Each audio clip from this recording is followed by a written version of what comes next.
जहां गरीब का पैसा, विकास का फंड और नौकरी की उम्मीद बढ़ती हो, वहीं से शुरू होता है बिहार के भ्रष्टाचार की असली कहानी। सबको फॉरेस्ट स्कैम तो याद है, लेकिन बिहार का भ्रष्टाचार का दफ्तर वहीं यहीं पर नहीं रुका। इसके बाद भी और घोटाले हुए।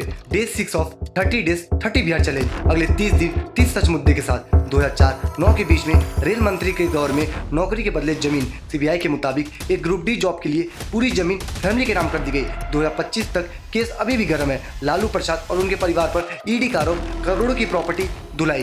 पहले तेजस्वी यादव के इंचार्ज के अंदर 26 करोड़ का रोड स्कैम होता है गया के 3 डिवीजन में। उसके बाद आता है इमारत विभाग का। इमारत विभाग के जो मुख्य इंजीनियर थे तरिणी दास, उनके घर जब ईडी का छापा पड़ता है तब वहां से करोड़ों रुपए कैश निकलते हैं। यहाँ तक कि नोट गिनने तक की मशीन बुलाई गई। सिंपल सा फंडा है, टेंडर देना था, पैसा खाना था, विकास का पैसा सीधा अफसरों की जेब में। और बिहार के बच्चों का भविष्य पेपर लीक के नाम पर बेचा गया। 2024 में नीट यूजी का पेपर लीक, पर स्टूडेंट 30 लाख तक का लिया गया। बीपीएससी एग्जाम, 5 लाख कैंडिडेट की मेहनत बर्बाद। 285 लोग अरेस्ट हुए, यानी नौकरी भी बिक रही है, सपने भी बिक रहे हैं।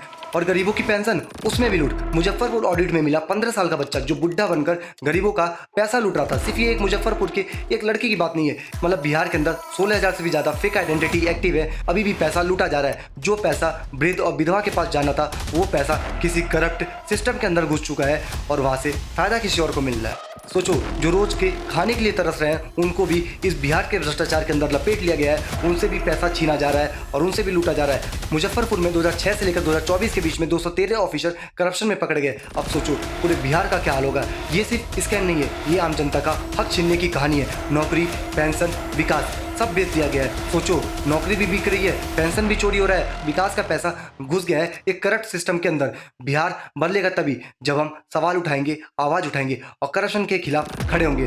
आप इस स्कैम के बारे में क्या सोचते हो? और सबसे इंपॉर्टेंट, इस सीरीज को फॉलो कर लो और शेयर कर लो, क्योंकि अगले 30 दिन अब मजे आने वाले हैं। मिलते हैं डे 7 में, तब तक के लिए राम राम।